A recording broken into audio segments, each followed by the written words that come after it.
But limerence is the psychological state of being emotionally obsessed with someone. You can't stop thinking about them. You replay every moment, every text, every look. You feel a rush when they give you attention and a crash when they don't. And it becomes really hard to tell whether you're drawn to them or to the feeling that you get from the fantasy version of them that you've built in your mind. This isn't just emotional, it's neurological. When you experience limerence, your brain is flooded with dopamine, that same neurotransmitter that's released during drug addiction. And that's why it feels euphoric. That's why you can't stop. It's not willpower, it's chemical reinforcement. But here's the catch. That same dopamine loop wires your nervous system to crave them, even when they're unavailable or inconsistent.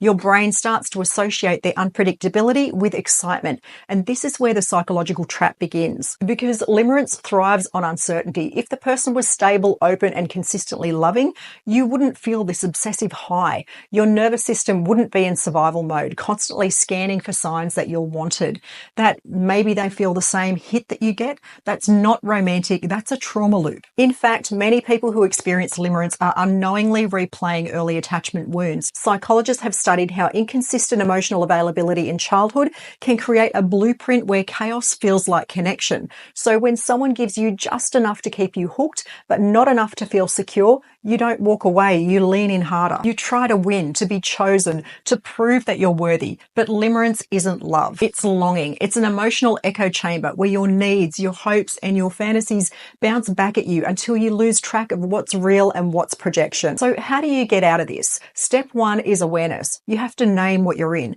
When you call it limerence, you take away its power. You step out of the fantasy and into truth. This is not connection. This is craving. Step two is nervous system regulation. Limerence hijacks your body, so you have to ground yourself. Breath work, journaling, movement, anything that brings you back into the present moment. The goal is to separate the emotional intensity from the actual person. You're not addicted to them. You're addicted to how your body feels when they give or withhold attention. Step three is reality testing. So write down the facts, not fantasies. What have they actually shown you? How consistent are they? Do they see you clearly, or are you constantly trying to prove your worth? Real love is reciprocal. It's safe, and it doesn't leave you feeling like you have to perform or compete to be chosen. And step four, build emotional safety within yourself. This is the hardest part, because when limerence ends, it feels like grief. But the truth is, you're not losing them. You're actually just shedding a part of you that believed love had to be earned through suffering. Here's the science-backed truth. The more emotionally secure you become, the less attracted you'll feel to chaos. Your body will stop confusing anxiety with chemistry, and that's when the healing can begin. So if you're in limerence right now, you're not crazy, you're not broken, you're human, and your brain and body are trying to feel something that maybe once upon a time you didn't get to feel safely.